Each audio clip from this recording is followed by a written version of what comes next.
le royaume d'Eldoria prospère, grâce à la paix et à la prospérité. Sir Alaric, un chevalier respecté, se prépare à épouser Lady Isolde. Mais lors d'une promenade en forêt avant son mariage, Alaric découvre un objet métallique étrange, un téléphone portable caché dans les ruines d'un ancien temple.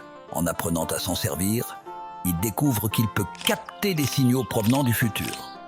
Sir Alaric se retrouve pris entre la tentation de changer le cours du destin et le respect des valeurs de son époque.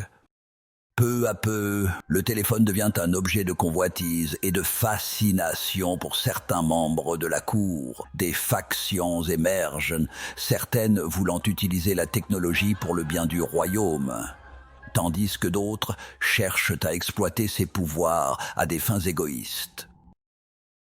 Les tensions s'intensifient à mesure que les querelles éclatent entre les partisans du progrès technologique et les conservateurs. Des murmures de rébellion circulent dans les rues. Les factions rivales commencent à interpréter les messages du téléphone selon leurs propres intérêts. Alaric, cherchant à éviter le chaos, essaie de trouver un équilibre.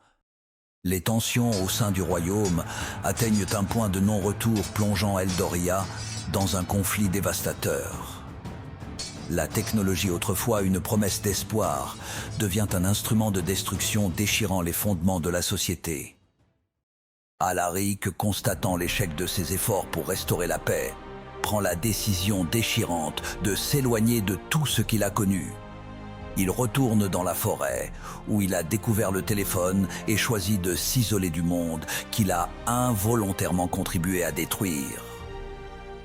Le téléphone, maintenant inutile et brisé, repose aux côtés d'Alaric, symbolisant le prix tragique qu'amène la découverte